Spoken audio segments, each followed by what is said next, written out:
আমি সারাদিন এত পড়াশোনা করি তাও আমি প্লাস পাই না, তুই সারাদিন শুয়ে থেকে কিভাবে প্লাস পাস? বিশ্বাস কর বোন, আমি শুয়েই থাকি। শুয়ে থেকে কিভাবে প্লাস পায়? আরে বোন, আমি স্যারের সাথে শুয়ে থাকি। কি করে? এতদিনে বুঝলাম আমার বান্ধবী লেখাপড়া না করে ও A+B+ কেমন করে পায়, আর আমরা সারাদিন বইয়ের উপরে শুয়ে থেকেও A+B+ কপালে যেটা না টানি আর কি পাস করি।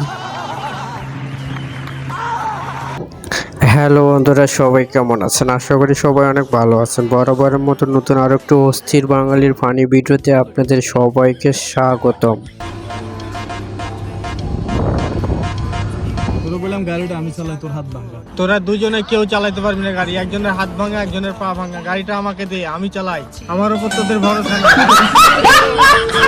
এখানে আসলে গাড়ির মধ্যে যে তৃতীয় ব্যক্তিটা আছে যার চোখের সমস্যা, আসলে তাকে দিয়ে গাড়িটা চালানোর দরকার। যেহেতু একজনের হাতের সমস্যা আর একজনের পায়ের সমস্যা, ও তো ড্রাইভিং করতে পারবে না। যার চোখ নেই আসলে এই মনে ভালো পারবে।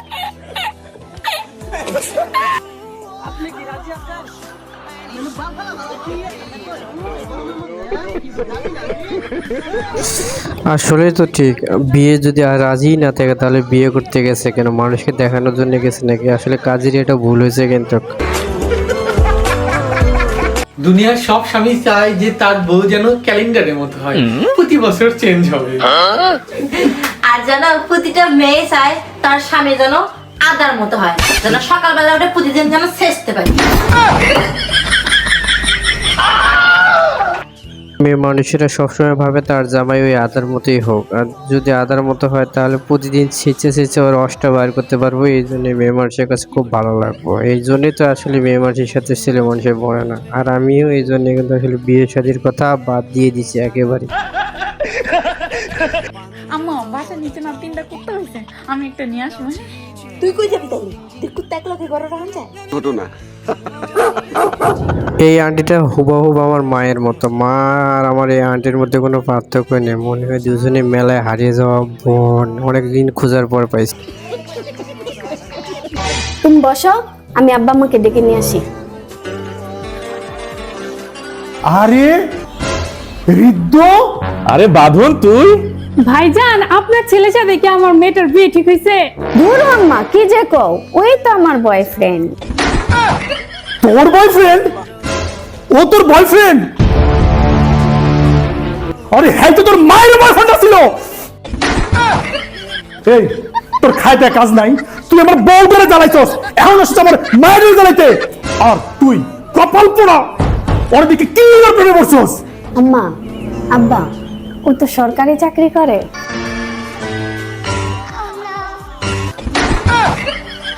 বাবা প্রথম আসছো বাসায়, নাও মিষ্টি খাও। বাসা সবাই ভালো আছে? আমাদের মেয়ের পছন্দে আমাদের পছন্দ, সম্বন্ধ পাক্কা। আমরা জীবনে কি করলাম? সরকারি চাকরি একটা ম্যানেজ করতে পারলাম না, এদিকে বয়স হয়ে যাচ্ছে, বিয়েও করতে পারতেছি না। আরে কপাল, আজকে সরকারি চাকরি নাই বিদায় সুন্দরী মেয়েগুলা কপালে জোটে না।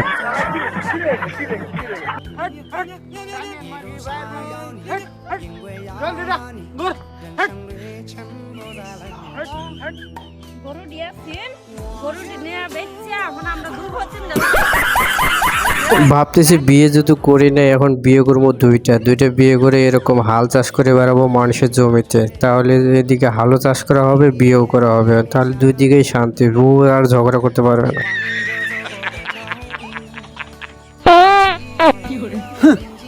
ওটা একটা পাদের সাউন্ড হলো, তোমার বাড়িতে সমস্যা আছে, ডাক্তার দেখাও।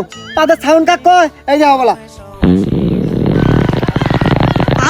আমরা বাঙালিরা আসলে যখন কাজকর্ম থাকে না, তখন বসে এরকম চাপা মারি। আসলে দেখি কে কত বড় বেশি পাত মারতে পারে, কে কার পাতে বেশি শব্দ, কার মুখ নষ্ট হয়ে গেছে, কি হয়েছে, এসব নিয়ে গবেষণা।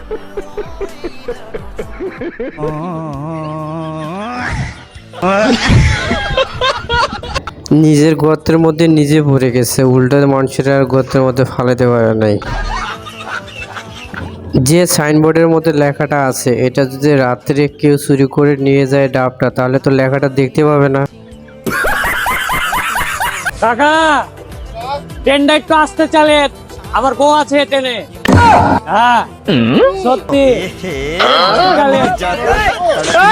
এ ভাই কি চাচাকে দেখে শুনে তার বউকে রাখতে বললো না ট্রেন দেখে শুনে চালাইতে বললো আস্তে আস্তে করে, কোনটা? এখানে তো বুঝতেই পারলাম না বিষয়টা আসলে কি হইতেছে। বর্তমানের সুস্বাদু মিষ্টি মধুর মিহিদানা।